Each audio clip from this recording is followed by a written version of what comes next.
All right, so on this loaded football Thursday, there's been a lot of talk in Cleveland over the last couple of months which I don't agree with, that this is Nick Chubb's last year playing for the Cleveland Browns. We've had conversations among ourselves about the salary cap, and eventually the Browns are going to have to make some tough decisions.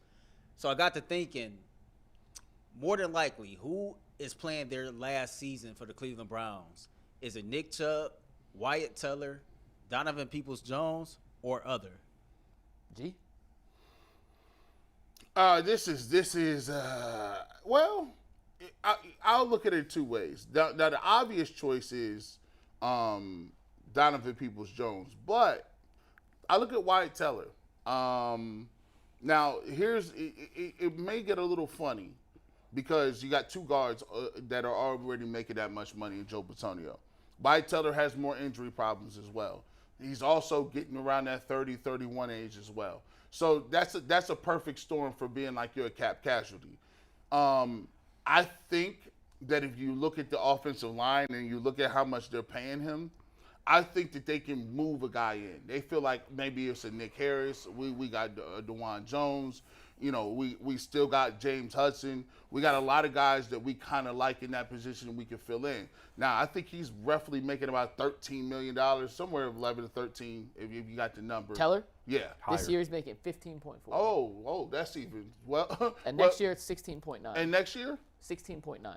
And what is the dead money if we cut him next year? It's a dead cap hit of $7.7 million, so you'd save about $9 million. From what I know about the Cleveland Browns, this looks like a John Johnson III move. that 9, 10, 11 move. Anytime you started getting over that 15 million, I'm sorry. We can't do. Donovan Peoples-Jones is going to be a free agent. It all depends on what type of targets he's going to get. Mm-hmm. It looks like all you guys can calm down at home. We're not getting DeAndre Hopkins, so you have your beautiful Donovan Peoples-Jones. You can spoon feed him the rock. DPJ should be happy, but he needs to put up. He would have to be for him to get signed. He would have to be the number one receiver. He would have to get 80 catches for 1,100 yards and about 7 touchdowns for them to sign him. Because I believe that they think, okay, well, is Donovan Peoples-Jones better than what Amari Cooper can give you next year, and they owe him 20? Yeah. See what I'm saying? Jason? Could I go D, all of the above? Because I think it's likely that all three of them are playing their last season. I can't believe you took I was ready to. Oh, is that? I steal your answer? No, you go. Okay. It's not my answer, but I was going to make the point of how that could happen. I think it's a big year for Wyatt. He didn't have a very good year last year. I think the calf played into that, the calf injury. So there's a lot of pressure on him this year because of the cap number. Because, I've said it before, when you're paying your quarterback $50 million, it's a luxury that you can't necessarily afford to pay your guards, $35 million combined. So you're going to have to make a choice there. And Bitonio's been so steady. Obviously, Wyatt's younger, but Bitonio's been so steady throughout his career. I don't see how you make that move. DPJ, I think a lot of that depends on Cedric Tillman and what Tillman looks like. If you think that there's a path for him to have an expanded role going forward that could easily be Donovan's last year. And I do tend to think that this is Nick Chubb's last year in Cleveland. Really? Yeah, I do. For cap reasons and for everything else, and for the fact that this is a Deshaun Watson offense going forward, I think you could easily make the case that all three of these guys, it's their last year in Cleveland. So DPJ is the right answer. This is of the question of Chubb, Teller, DPJ, who's most likely they're playing their last season in Cleveland. DPJ's the answer. He's not under contract next season. They drafted Cedric Tillman to be his replacement. Before any of the DeAndre Hopkins stuff out of the question, we come in the day after the draft, that Monday after the draft, I guess that'd be April 30th, all saying they just drafted DPJ's replacement. He's going to learn for a year, sit, and then take over his spot. So Tillman filling in for DPJ, regardless of what else they do in the receiver room, makes the most sense cap-wise. To Teller's point, you could save about, what was the number, $9 million if you cut Teller? Mm-hmm. Now, if Teller plays like he did in 2020 and 2021, you could talk yourself into playing guard $17 million. He was the number 1 rated guard according to PFF in 2020, the number 5 rated guard according to PFF in 2021. You can't pay a guard that kind of money when he's ranked 18th like he was last year or 51st like he was in 2019. It makes no sense. He is the second highest cap hit of any guard in the league this year and the 8th highest next season when extensions to Quentin Nelson and other top guards, Chris Lindstrom for the Falcons, kick in. So Based on that, he could be a cap casualty. And you talk about the money. This has nothing to do with Nick Chubb, the football player. However, his cap hit next year is $16.2 million. If they cut Nick Chubb, they save $12 million. He only has a $4 million dead cap hit heading into 2024. We just saw the Minnesota Vikings. Dalvin Cook is still a very good player, a top-tier running back. He's probably, 4 to 8 in the league, depending on what you value in a running back? Because they didn't want to pay him $14 million, and they thought they could get more from Alexander Mattison for $4 million and use the other $11 million they're saving elsewhere to make their team better than they would paying Dalvin Cook $14 million. So Nick Chubb, based on the money, could be a cap casualty. Y'all crazy. It just makes sense. Like, y'all crazy. It's not anti-Nick Chubb. Y'all it's crazy. just y'all crazy. They have to pay a lot of players a lot of money, G. Somebody else ain't getting no money then. That's all all fair. it is. That's Like fair. you not getting allowance then tomorrow. Like there's certain players, and I don't usually ascribe to it. Andrew Berry's a money guy, though. There are certain people who just are on the squad. There are certain people when you go to the park and you got 4 dudes with you, you said, my man's is coming. He's coming from across town. I only need 4. He's automatically on the roster. All right, I got to ask you a question then. Let's say we had the conversation yesterday. Nick Chubb, you said he could be a 2,000-yard rusher. You said he's going to end up with 1,500 yards and 17 touchdowns yesterday. Then he goes into next season in the last year of his deal. Yeah. He's probably going to say, I want to be paid. I don't want to play my last year of the deal without certainty that I'll be We there can longer. rework that. You going to extend him? We can rework. Here, listen, Nick Chubb, to me, there are very few backs who ever get to this. I could probably name maybe 1 or 2. Nick Chubb, to me, I would tell him, look, as long as I own the Cleveland Browns, Nick Chubb is on the roster. He will retire a Cleveland Brown. He will get his number retired. He will get his jersey retired. At the end of the day, there's two running backs I respect like that. It's Jim Brown, and then it's Nick Chubb. Because at the end of the day, Nick Chubb offers me something I can't buy. Like, let's be clear. Yeah. Our quarterback has not. If we had the culture thing figured out with the quarterback, heck, when you look at who wears the C's, Nick Chubb wear the C, Joe Bitonio wear the C on offense, not the quarterback. And I don't think that changed next year.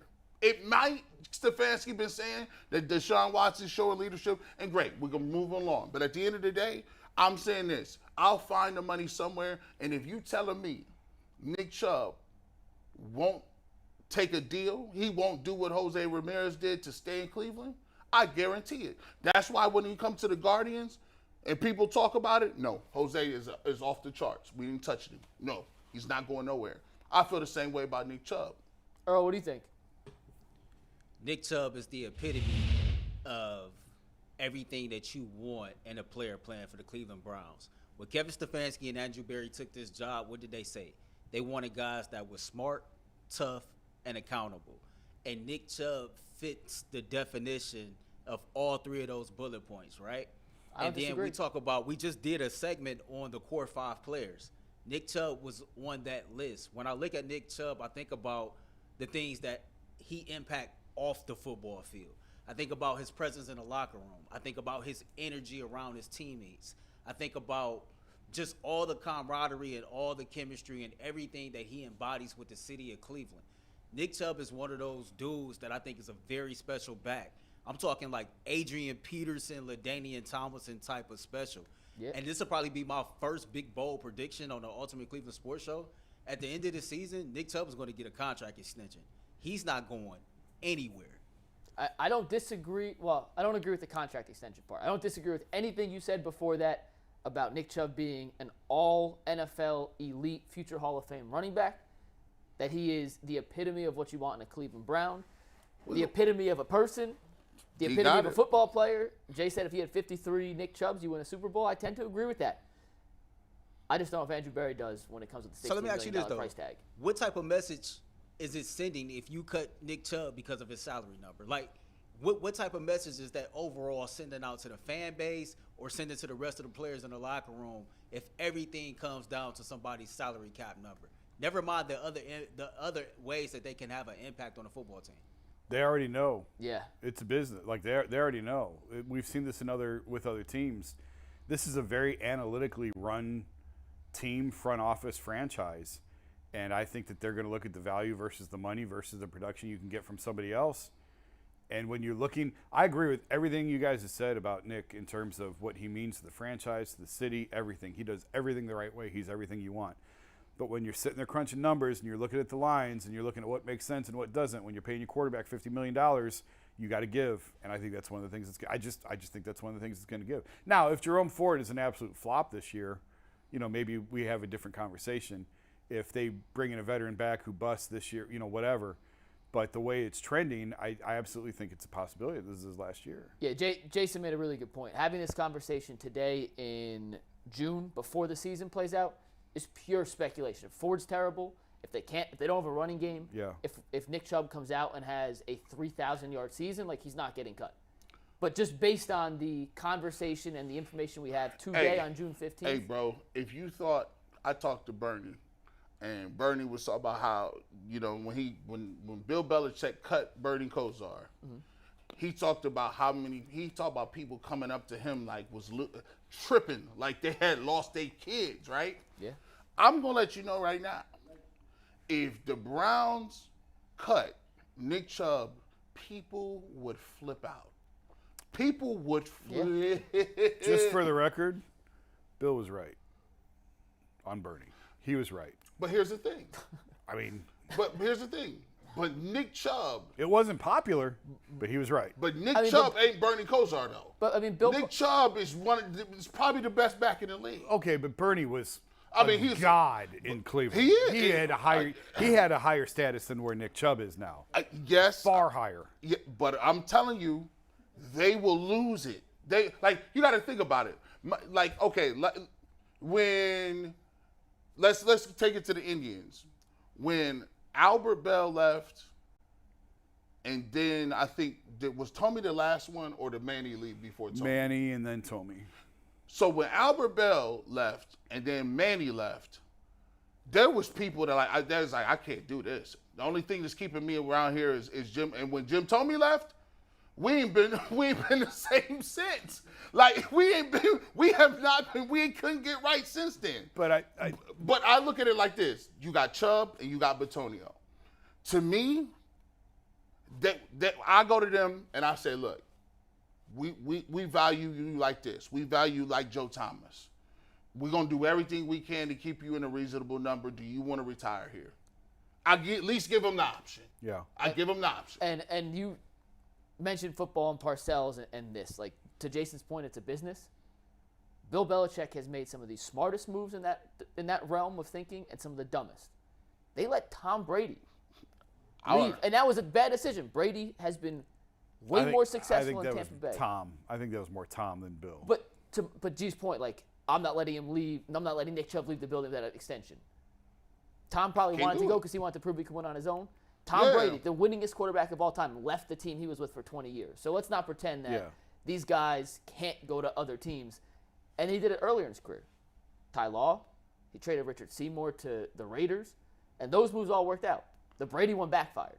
But it's a business. But I don't know, maybe I'm emotional. I think both of you guys, I think Earl and G are talking with your heart and your emotions on this, and not with the analytically driven brain of the Browns. And first, if the Browns have the type of season that we all think they're capable of having, moving on from Nick would be received a lot differently. If they make a deep playoff run, and you're going to have a little bit more trust in what they're doing, a little bit more faith in what they're doing. If Jerome Ford shows something, you're going to have a little bit more faith in this. Now, if the whole thing unravels and they go 6-11, it's a different story. Yeah, 5 and 17. That's why having this and it's a great topic, Earl. But this conversation could change 15 times between June 5th today and when any decision has to be made. I just think that the whole league has told you that they don't value the running back position. And now you're asking one of the most analytically driven front offices to overpay for one of the most underrated positions, undervalued positions. The Cowboys won't bring back Zeke Elliott, who is not on the same level as Nick Chubb at all, but has meant as much to the Cowboys in the last 6-7 years as Nick Chubb has here, for $2 million. They won't bring him back for $2 million. So let me. Here's why, and Earl, maybe you could speak to this. This is why I'm emotional, right? I look at the AFC North. I look at the AFC North as our own little world. like, because we got so much history with the Browns becoming the Ravens, and obviously you got the Steelers and the Bengals is right in your backyard. To me, when I get emotional, when I be like, when you think Munoz, he ain't played with nobody else. He's Bengal. Mm-hmm. When you see Ray Lewis is like, no, I'm hanging it up here. Yep. Ogden, Ed Reed, they made it where like, yo, and then like even Big Ben, Roethlisberger get his send off. He get his parade. He get all of that. He got to, announce it. So when I look at the other places, I'm like, man, Pouncey is another guy. You look at these guys, they Hall of Famers. They had that jersey on forever. And I'm looking at my squad, and I'm like, man, I want you to do right by our stars. I want you to do right by the people that we covet. I know it's emotional, but at the end of the day, you can make the money work a little bit because Nick Chubb don't care about the money anyway. You don't. They all care about the money. A little bit, right? Listen, it can't get disrespectful. Is there a number out there that yes. works? Okay. I mean, he's going to have to swallow a lot of value, which he's done once, but I don't know if he's I don't know. We want the Jose Ramirez deal. That's what we. That's a totally different. That's a totally different. To G's point, if he's want to take the Jose Ramirez deal, he ain't leaving Cleveland. Sure. Right. But if he wants to reset the running back market, his $16.2 million cap hit next year would be second in the league behind Derrick Henry. And they keeping Derrick Henry. They won't trade him yet. I'm like, look, as long as Derrick Henry here, Nick Chubb can't go nowhere. Now, when they get rid of Derrick, suck, yeah. Right. Now, when they go 4 and something, Derrick Henry will be playing linebacker. They're paying 2 rookie quarterbacks. I think when you look at the value of 15 carries, whatever it is, divided by the amount of money you're paying him versus what you could get on a different contract for those 15 carries, I think it's probably. Why do you think I've been arguing for the 20 carries for? It's all the long game by G. It's all the long game. And listen, I do not blame anybody at all. G, Earl, anybody watching that's like, there's no way Nick Chubb will ever not be right. We're not saying, I do not blame you guys at all. Yeah, nobody's saying get rid of Nick Chubb. Nobody's saying that. It's just at some point, if decisions based on money have to be made, when Tegna says, hey, UCSS, you got to cut your budget, someone's not going to be here. We don't got a choice. Someone's got to go. So they've never done that to us, but I'm just saying, theoretically speaking, at some point when they say you only have this much money to spend and you have this many people, someone isn't fitting in that equation. Right. Earl, what's up? All right, so it's definitely, I am being emotional. Jason is right about that, but I do think there is I like emotional Pearl, by the way. I think there's a human element to this as well, right? I just think that the Haslams view Nick Chubb, the person, a little different than they might do every other player on his team. And I think they care about Nick Chubb, the person. But I understand the business side of it that, hey, sometimes you got to make the money work. And how I will make the money work, Wyatt Teller got to go. You got a lot of offensive linemen. You got a lot of versatility on the offensive line. Yeah. And you got an offensive line coach that's damn good, right? That's a sacrifice. So if I know I got Bill Callahan as my offensive line coach, I still got Pochich. I still got Nick Harris. I still got James Hudson that's developing. I just drafted DeJuan Jones, right? Yep. I just believe all the versatility on that offensive line, I think they can be coached up, and that's where you'll be able to save your money at. But mind you, we're talking about cap hits and age and this, that, and the third. Yeah. Joe Bitonio was older than Wyatt Teller. They both making around the same amount of money, and nobody here is saying that the Browns is going to use him for a cap casualty. Yeah. I mean, listen, there's going to be decisions made. You can finagle the cap as much as you want, and you can kick the can down the road as long as you want. At some point, you do have to pay the piper. You look at the Rams this year. You look at the Vikings in particular. The Vikings gave us Zadarius Smith for essentially nothing because they didn't want to pay him $10 million. They are fielding trades for Danielle Hunter and still a very, very good pass rusher. Why? Because they don't want to pay him. They just cut Dalvin Cook, the same position as Nick Chubb. They couldn't pay Tomlinson. They could have played, money matters, and at some point you got to pay the piper. Earl, we got a fun topic next. What's up? Yeah, but before we get to that topic, man, let's get this PCC read in. We did a couple poll results. Ooh. Okay. And as always, man, PCC, looking for a job with career advancement and great benefits. PCC Air Force is a lead manufacturer in Northeast Ohio. All locations of PCC Airfoil in Eastlake, Menor, Whitcliffe, and Minerva are hiring right now at all positions, and they started at $18 an hour.